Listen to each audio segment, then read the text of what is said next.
Hello everyone, कैसे हैं आप लोग। आज के इस सेशन में हम डिस्कस करेंगे सेल्फ स्टडी कैसे करें। यदि आप यूपीएससी एग्ज़ाम के नेचर की बात करें तो एक चीज़ क्लियर है कि यदि आपको यूपीएससी एग्ज़ाम में सफल होना है तो आपको सेल्फ स्टडी करना पड़ेगा। आपको सेल्फ स्टडी करना आना चाहिए। यदि हम 2022, 2021, 2020, 2019 के टॉपर्स का अगर हम एनालिसिस करें तो हम पाएंगे कि इनमें से सभी टॉपरों के द्वारा ये बात बार बार कही जाती है कि आपकी सक्सेस में 70 से 80% जो कंट्रीब्यूशन होता है, 70 से 80% जो कंट्रीब्यूशन होता है वो आपकी सेल्फ स्टडी का होता है और 15 से 20% उस गाइडेंस का होता है जिसके थ्रू आप गाइडेंस प्राप्त करते हो। यानी इस सक्सेस में, इस सफलता में जो सबसे बड़ा कंट्रीब्यूशन होता है, जो सबसे बड़ा योगदान होता है वो आपकी सेल्फ स्टडी का होता है। आप कितनी भी महंगी कोचिंग कर लें, कितने भी लोगों के द्वारा आप गाइडेंस प्राप्त कर लें, लेकिन अगर आपके एटीट्यूड में सेल्फ स्टडी करना नहीं है, यानी अगर आपको सेल्फ स्टडी करना नहीं आता है, बार बार आप दूसरे के ऊपर डिपेंड रहने का प्रयास करते हैं, तो इस एग्ज़ाम को क्लियर करना, क्वालिफाई करना आपके लिए बहुत ही डिफिकल्ट हो जाएगा। इसलिए अभी अगर आप 2024 का यूपीएससी का एग्ज़ाम देने जा रहे हो या आपने 2022 को टारगेट किया है तो अभी आपके पास बहुत समय है और इस समय के दौरान इतना टाइम आपको मिल रहा है, जो आपको इतना टाइम पीरियड मिल रहा है, इसमें आपको क्या करना है। अगर आपके एटीट्यूड में अगर आपको सेल्फ स्टडी करना नहीं आता है तो आपको सेल्फ स्टडी करने का प्रयास करना चाहिए। आपको सेल्फ स्टडी करने की आपको आदत डालनी चाहिए। इसलिए जैसा कि आपको पता है कि आपकी जो सक्सेस है यूपीएससी एग्जाम में वो आपकी सेल्फ स्टडी के ऊपर डिपेंड है कि यानी जितना अधिक से अधिक आप सेल्फ स्टडी कर लेंगे, जितना अधिक से अधिक आप सेल्फ स्टडी कर पाएंगे, उतना अधिक से अधिक आपके इस एग्जाम में सफल होने की संभावना रहेगी, उतना ही प्रबल संभावना आपके इस एग्जाम में सफलता प्राप्त करने की रहेगी। इसलिए सेल्फ स्टडी कैसे करें यह एक बहुत ही इंपॉर्टेंट टॉपिक हो जाता है। तो आज हम इसी के बारे में जानेंगे।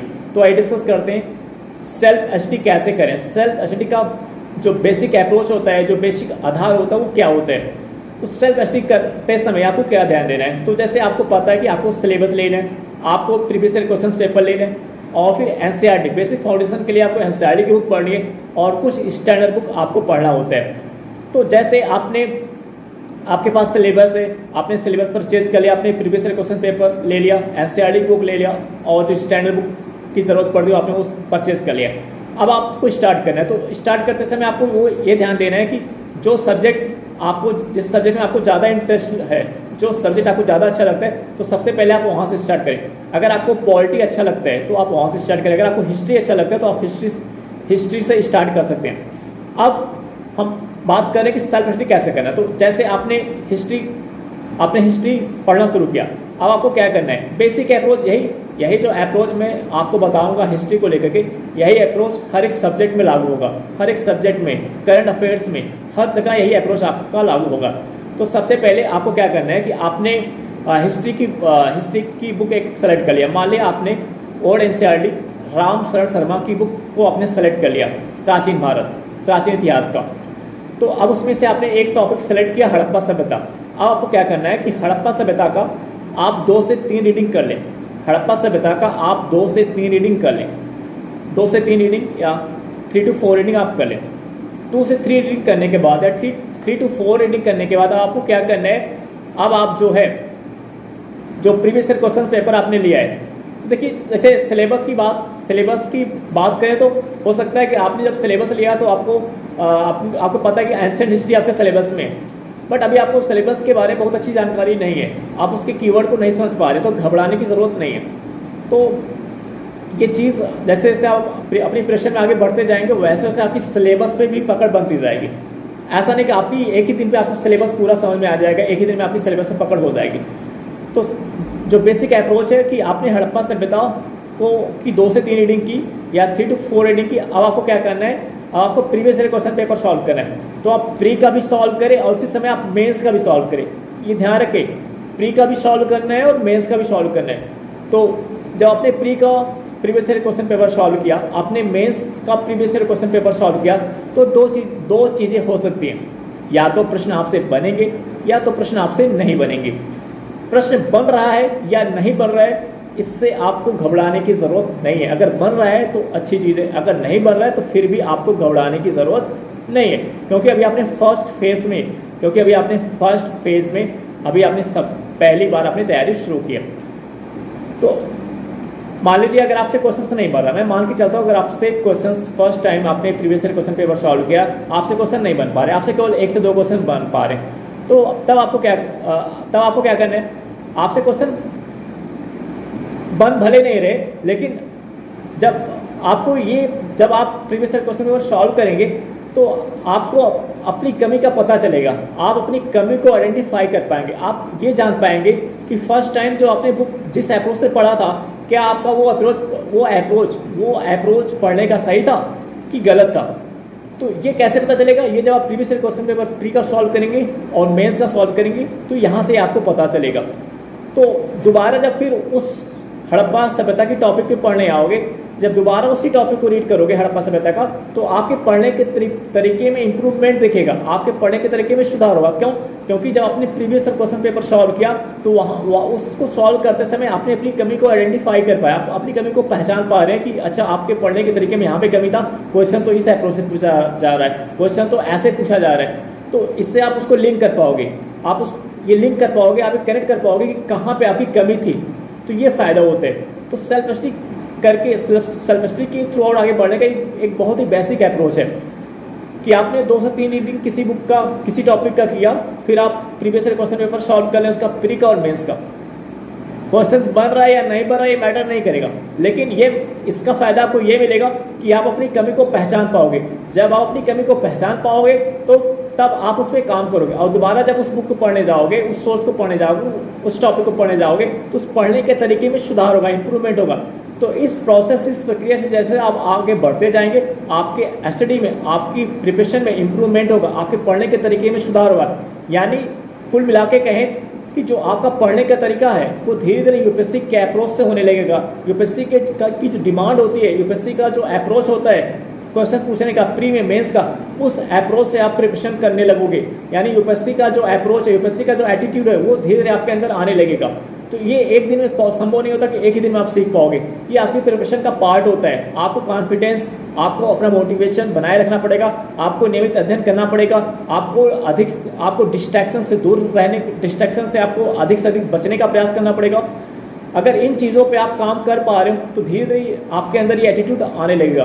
तो जितने भी सब्जेक्ट यूपीएससी जितने भी सिलेबस में आपके हैं यूपीएससी एग्जाम में, यूपीएससी एग्जाम को जो आप यूपीएससी एग्जाम की तैयारी कर रहे हैं, आपके सिलेबस में जितना भी रखा गया है, जो चीज़ें आपके सिलेबस में है, हर एक सब्जेक्ट को पढ़ने का और आगे बढ़ने का ये जो एक बेसिक अप्रोच है, चाहे आप हिस्ट्री पढ़ें, चाहे आप पॉलिटिक्स पढ़ें, चाहे आप इकोनॉमिक्स पढ़ें, यही बेसिक अप्रोच, चाहे आप करंट अफेयर्स पढ़ें, यही बेसिक अप्रोच हर एक जगह आपको अप्लाई करना है।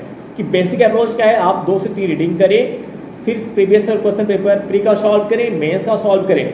हाँ, अब एक पॉइंट ये है कि सेल्फ स्टडी करते समय आपको दिक्कत ये आएगी कि हो सकता है आपको जो भी टॉपिक आप पढ़ रहे हैं आप उसको समझ में नहीं आ रहा है। तो इसके लिए आपको क्या करना है, आप उस टॉपिक को आप यूट्यूब की मदद से सर्च करके समझने का प्रयास कर सकते हैं, आप गूगल की मदद से समझ सकते हैं। कुछ जो आप रीड करें उसमें कुछ कीवर्ड्स आपको समझ में नहीं आ रहे, उसके अंदर कुछ शब्द आपको समझ में नहीं आ रहे, तो आपके पास यूट्यूब की मदद ले सकते हैं, आप गूगल की मदद ले सकते हैं, या आपका कोई सीनियर है जो इस तैयारी से जुड़ा हुआ है, आप उसकी मदद ले सकते हैं। तो देखिए, सेल्फ स्टडी करते समय आपको समस्या ये आएंगी कि क्या पढ़े क्या छोड़े। तो क्या पढ़े क्या छोड़े, कितना पढ़े, ये तो आपको सिलेबस और प्रीवियस ईयर क्वेश्चन पेपर से आपको पता चलेगा कि धीरे धीरे आपको एक टॉपिक सेलेक्ट करना है, उसकी 2 से 3 रीडिंग करनी है, फिर previous year question paper solve करना है, प्री का और मेंस का। उसके बाद फिर आपको उस टॉपिक पे जाना है। जब आप दोबारा उस टॉपिक को पढ़ोगे, अगर आपके फर्स्ट टाइम में क्वेश्चंस बन जा रहे हैं तो फिर जरूरत नहीं दोबारा उस पर जाने की, फिर अगला टॉपिक आप सेलेक्ट कर सकते हैं। लेकिन अभी क्वेश्चंस नहीं बन पा रहे तो दोबारा फिर आप उस टॉपिक को पढ़ें। जब दोबारा पढ़ेंगे तो आपके पढ़ने के तरीके में सुधार होगा, और यही प्रोसेस से, यही प्रक्रिया से आप आगे बढ़ते जाएंगे, आपके पढ़ने के तरीके में इंप्रूवमेंट होता जाएगा। यही एक बेसिक अप्रोच है आपकी वो सेल्फ स्टडी के थ्रू आउट आगे बढ़ने का। और इस सेल्फ स्टडी के थ्रू आउट आपको दिक्कत ये आएगी, कोई टॉपिक आपको समझ में नहीं आ रहा है तो आप इसके लिए आप यूट्यूब, गूगल की मदद ले सकते हैं। अगर आप कोई कोचिंग ज्वाइन करना चाहते हैं तो आप कोचिंग भी ज्वाइन कर सकते हैं। आप अगर कोई कोचिंग ज्वाइन करना चाहते हैं तो कोचिंग आप ज्वाइन कर सकते हैं, लेकिन आप अगर कोचिंग ज्वाइन करें तो इस अप्रोच से ज्वाइन करें कि आप कोचिंग इसलिए ज्वाइन कर रहे हो कि आप सेल्फ स्टडी कर रहे थे और सेल्फ स्टडी करते समय आपको दिक्कत आ रही थी, आपको ये टॉपिक समझ में नहीं आ रहा था, इस कारण से आपने कोचिंग को ज्वाइन किया है, या इस कारण से आपने किसी सीनियर की गाइडेंस आप ले रहे हो। ये नहीं कि आप अगर कोचिंग ज्वाइन कर रहे हो तो आप 100% वहीं पे डिपेंड हो जा रहे हो, आप सेल्फ स्टडी करना आप छोड़ दे रहे हो। 80 से 85% विद्यार्थियों की समस्या यही होती है कि 80 से 85% से ऊपर 85 से 90% के विद्यार्थियों के सम्मुख समस्या ये होती है कि वो सेल्फ स्टडी करने से भागते हैं, सेल्फ स्टडी करने में उनका इंटरेस्ट नहीं बन पाता। क्योंकि सेल्फ स्टडी में क्या होता है, चीज़ों को खुद से आपको पढ़ना पड़ता है, आपको खुद से उसमें एफर्ट कोशिश करनी पड़ती, लगाना पड़ता है, और आप लॉन्ग सेल्फ स्टडी करते समय आपको 5 to 6 hour 7 to 8 hour daily आपको देना पड़ता है। कभी कभी 10 आवर भी हो जाते हैं, 9 आवर भी हो जाते हैं, 10 11 आवर तक भी चले जाते हैं। क्योंकि कुछ टॉपिक क्या होता है जैसे आपको समझ में नहीं आ रहा, आप उसको समझने का प्रयास करें, उसमें समय ज़्यादा लग जाता है।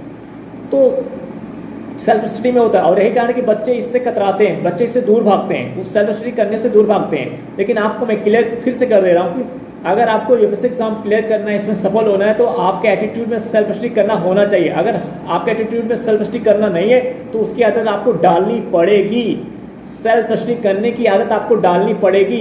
आप कितने से कितनी महंगी कोचिंग ज्वाइन कर लो, पूरे भारत में जो सभी महंगी कोचिंग है आप सभी को ज्वाइन कर लो, अगर आप सेल्फ स्टडी नहीं कर रहे हो तो सक्सेस की सफलता प्राप्त करने की आप कल्पना भी नहीं कर सकते हो। अगर आप सेल्फ स्टडी नहीं कर रहे हो तो इस एग्जाम में सफल होने की आप कल्पना भी नहीं कर सकते हो। तो इसलिए इस एग्जाम को क्वालिफाई करना, इस एग्जाम में सफल होना है तो आपको सेल्फ स्टडी करना पड़ेगा। और उसका एक बेसिक अप्रोच क्या है वो हमने आपको बताया। सिंपल सा अप्रोच है कि आप एक टॉपिक सेलेक्ट करें, उसकी 2 से 3 रीडिंग करें, after that previous question paper solve करें, प्री का सॉल्व करें, मेंस का सॉल्व करें। जरूरी नहीं है कि सभी क्वेश्चंस आपको उसी समय सॉल्व हो जाए, ये मैटर नहीं करेगा कि सभी क्वेश्चन आपसे सॉल्व हो रहा है कि नहीं हो रहा है। मैटर ये करेगा कि इसका फायदा आपको ये होगा कि आप अपनी कमी को पहचान पाओगे और दोबारा जब उस टॉपिक को पढ़ने जाओगे तो आपके उस पढ़ने के तरीके में इंप्रूवमेंट होगा, सुधार होगा। यही एक बेसिक अप्रोच है आगे बढ़ने का। और जैसे जैसे आप प्रीवियस क्वेश्चन पेपर सॉल्व करते जाओगे वैसे वैसे इसका एक मेजर फायदा आपको ये होने वाला है कि जो सिलेबस आपको शुरू में समझ में नहीं आ रहा था, उस सिलेबस में जो चीज़ें पॉइंट वाइज मेंशन वो समझ में आपको नहीं आ रहा था, धीरे धीरे आप उस सिलेबस को पकड़ पाओगे और उस सिलेबस की गहराई में जा पाओगे। क्योंकि जो मेंस का जो आप प्रीवियस क्वेश्चन पेपर सॉल्व करोगे, अगर आप जो मेंस का सिलेबस है अगर आप देखेंगे, अगर आपने 10 साल का पूरा प्रीवियस क्वेश्चन पेपर अगर आपने उसको अच्छे से सॉल्व किया तो आप पाएंगे कि हर एक जितना सिलेबस में आपके मेंशन है, मेंस एग्जाम के सिलेबस में जो पॉइंट मेंशन है उस प्रत्येक पॉइंट पे क्वेश्चन पूछा जा चुका है, प्रत्येक पॉइंट पे क्वेश्चन पूछा जा चुका है। तो इससे आपको ये आप उस सिलेबस के अंदर के जो कीवर्ड्स होते हैं, जो पॉइंट होते हैं, उसको भी आप उसका एनालिसिस कर पाओगे, आप उसमें और गहराई तक जा पाओगे, इसके अंदर और क्या क्या चीज़ें ऐड की जा सकती हैं, क्या क्या चीज़ें आप अपनी तरफ से उसमें ऐड कर सकते हो। आप सिलेबस पे आपकी एक बेहतर पकड़ बन पाएगी। यानी इसी प्रोसेस, इसी प्रक्रिया से जब आगे आप बढ़ते जाओगे तो आपकी सिलेबस में भी पकड़ बनती जाएगी। यानी चाहे आपके प्रीवियस क्वेश्चन पेपर पे पकड़ की बात हो, चाहे आपके बुक के पढ़ने के तरीके की बात हो कि बुक के पढ़ने का तरीका कैसे इंप्रूवमेंट होगा। क्योंकि एक नॉर्मल जो एक एकेडमिक की पढ़ाई आप करके आते हो वहाँ पे जो आपके बुक के पढ़ने का तरीका होता है और यहाँ पे यूपीएससी एग्जाम के लिए जो आपके बुक के पढ़ने का तरीका होता है उसमें बहुत ही डिफरेंस होता है, उसमें बहुत ही अंतर होता है। और ये अप्रोच यूपीएससी का अप्रोच आपके अंदर कैसे आएगा वो एक बेसिक अप्रोच है जो हमने आपको बताया। और इसी अप्रोच से आगे बढ़ते जाओगे तो सिलेबस भी पकड़ बनती जाएगी, प्रीवियस ईयर क्वेश्चन पेपर भी पकड़ बनती जाएगी, आप जो स्टैंडर्ड बुक जो बेसिक एनसीईआरटी जो बुक पढ़ रहे हो आपकी उस पर भी पकड़ बनती जाएगी। यानी उन सोर्स को भी आप यूपीएससी एग्जाम के अप्रोच से यूटिलाइज कर पाओगे। साथ ही साथ जो आप करंट अफेयर्स पढ़ रहे हैं उस करंट अफेयर्स पे भी आपकी बेहतर पकड़ बनती जाएगी, आप उसे भी यूपीएससी के अप्रोच से पढ़ पाओगे। आप उसको भी उसमें जो कंटेंट होते हैं आप उस कंटेंट को भी उसमें से निकाल पाओगे। आप ये जान पाओगे कि ये प्री के लिए इंपॉर्टेंट है, ये फैक्ट प्री के लिए इंपॉर्टेंट है, ये फैक्ट प्री और मेंस दोनों में यूज हो सकता है, और ये पॉइंट जो केवल मेंस के लिए इंपॉर्टेंट है। ये चीज़ें आप अपनी प्रिपरेशन में जैसे जैसे धीरे धीरे आगे आप बढ़ते जाएंगे वैसे वैसे आप सीख पाएंगे। यानी सब कुछ इस यूपीएससी एग्जाम में जो भी चीज़ें आपको लर्न करनी, जो सीखनी है, जो अप्रोच आपके अंदर लाना है यूपीएससी का, जो यूपीएससी की डिमांड है, उस डिमांड को जो आपको पूरा करना है वो अप्रोच वो आपके अंदर कैसे आएगा, इसी बेसिक अप्रोच से आएगा। यानी सेल्फ स्टडी के थ्रू आउट ये आपको आएगा। इसलिए इस एग्जाम को अगर आपको क्लियर करना है, सक्सेस होना है, इस एग्जाम में अगर आपको सफलता प्राप्त करना है तो अधिक से अधिक आपको सेल्फ स्टडी पे फोकस करना चाहिए। आपको 10 से 20% ही गाइडेंस, जो भी आप गाइडेंस प्राप्त करो जहाँ से, वहाँ पे आपको 10 से 20% ही आपको निर्भर रहना चाहिए। नहीं कि आप कोई गाइडेंस के लिए आपने जो आप सेल्फ स्टडी करते समय जो समस्या आपके समूह को आ रही थी कि टॉपिक आपको समझ में नहीं आ रहा था, उसमें कीवर्ड आपको समझ में नहीं आ रहा था, ये चीज़ आपको नहीं समझ में आ रही थी, उस जो समस्याएं आपको आ रही थी उस समस्या को दूर करने के लिए आपने कोचिंग ज्वाइन किया था। ये आपको अपने एटीट्यूड में रखना है कि आप जो कोचिंग ज्वाइन कर रहे हो, आप जो गाइडेंस ले रहे हो, वो उस प्रॉब्लम को दूर करने के लिए आपने कोचिंग को ज्वाइन किया था जो आपके सेल्फ स्टडी करते समय आपके सम्मुख आ रही थी। ये नहीं कि अगर आपने कोचिंग ज्वाइन कर लिया अब आप वो चीज़ भूल गए और आप 100% आप कोचिंग के ऊपर निर्भर हो जा रहे हो। तो आपको 100% कोचिंग के ऊपर निर्भर नहीं करना है, रहना है, आपको सेल्फ स्टडी करना है। आपको सेल्फ स्टडी क्या करने की डालनी है। आपको 70 से 80% आपकी सफलता में जो कंट्रीब्यूट करेगा वो 70 से 80% आपकी सेल्फ स्टडी होगा। ठीक है ना। तो आई होप डैट ये वीडियो आपको समझ में आया होगा। हम आपसे नेक्स्ट वीडियो में मिलेंगे। Okay bye.